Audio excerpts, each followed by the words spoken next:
Mike, just what was, from your perspective, the most disappointing thing about Saturday? We gave up 8 plays for 300 yards. That's disappointing. That'd be it. I think, disappointing, but also slightly encouraging.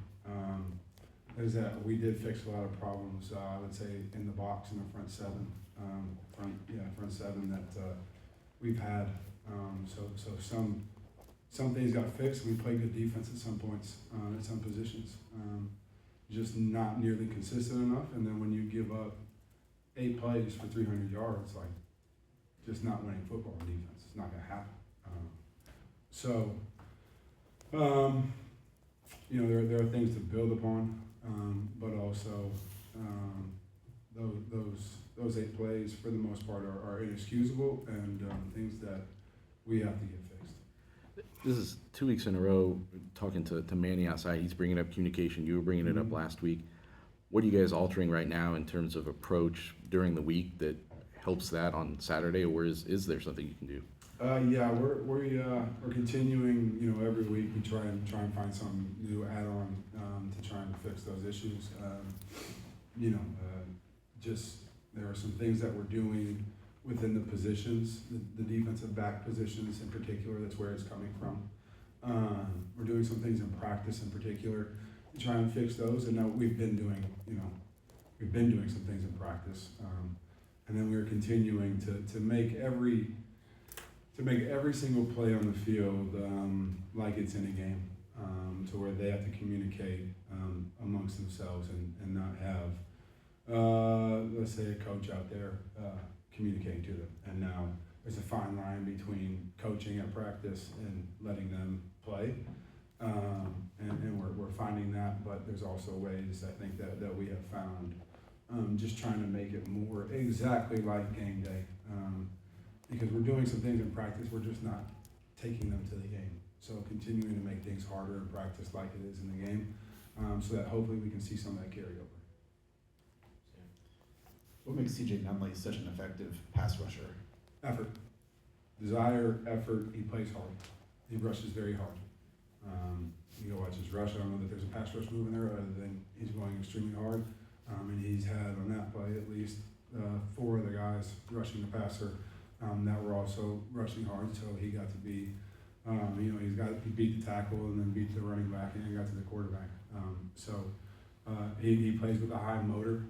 I think he's starting to have a little more confidence in his game, and he's continuing to grow. When you talk about communication, and now you're 5 games in, is that what is maybe so frustrating? Is by now this should be second nature to a degree? Yeah, it's frustrating. It's growing pains. It's just we got to continue to work at it. It's not going to do us any good to sit here and obviously we have to bring it up in here, but I'm talking about amongst each other. Just continue to harp on shoulda, coulda, woulda, right? We got to harp on how we're going to fix it going forward. And I think we're doing that amongst each other. I think the players are taking more ownership of it amongst each other. But yeah, is it frustrating? Yeah. Yes, it is. But obviously there are things that we need to continue to push for, continue to improve in our approach and how we get things done. Just the dynamic of Charles and Manny, had a ton of tackles the other day. Yeah. Obviously they've played with each other before, but it seems like you're getting what you wanted out of those 2 as a unit, right? Yeah, and you add Alex Sanford in that group too, because I thought he stepped up and did exactly what we expect out of him. But I think they've taken ownership in that position.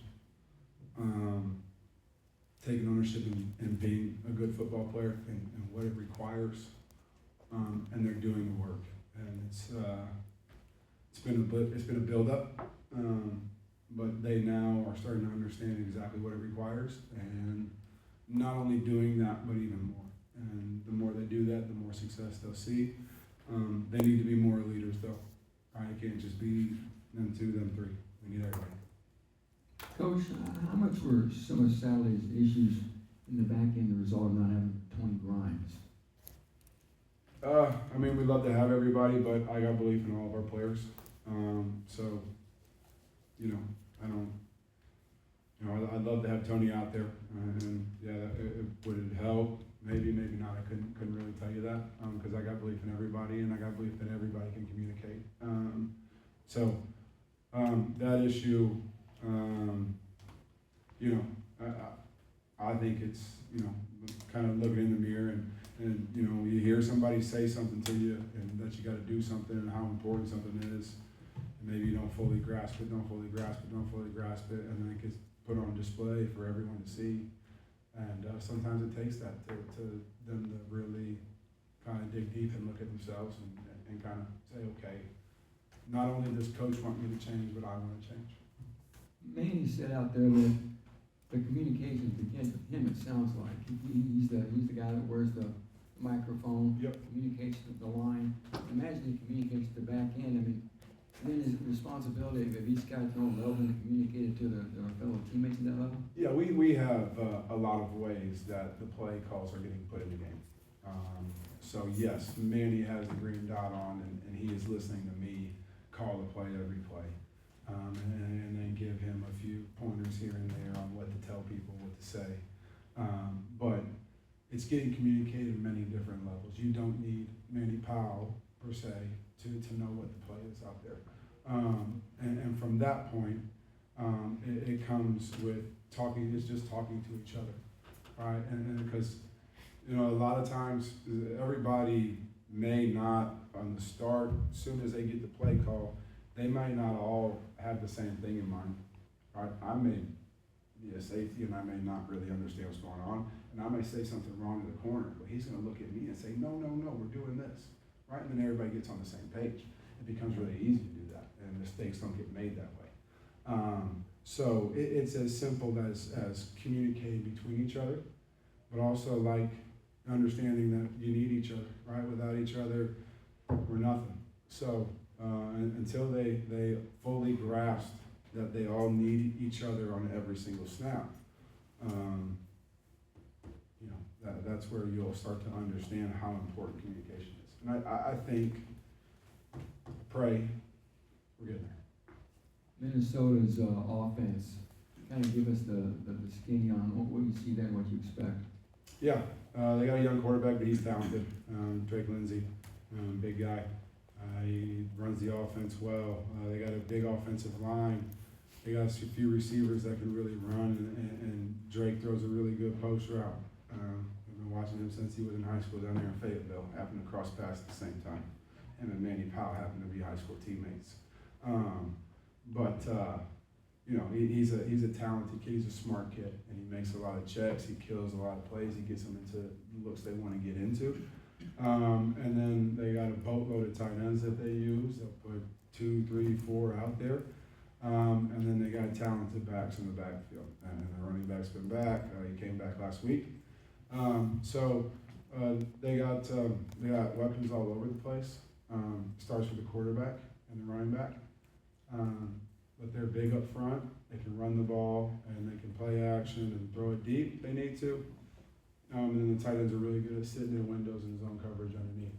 So I got to take care of all that. Any other questions? Crew Winkley didn't play Saturday. He wasn't on the injury report. Was he available to play, and when does someone with his experience be any assistance with some of these communication issues you're talking about? Yeah, I think he was out there on some special teams. Okay. And yeah, it's just, you know, we play how we practice. And, you know, we play how we practice, and crews continuing to grow and practice and get better. And, you know, I think, yeah. So we got to just keep continuing to grow and practice. We got to, and from everybody, we got to take what we see in practice, and that's what we do on game day. Anything else for Coach Scherer? All right, thank you, Coach.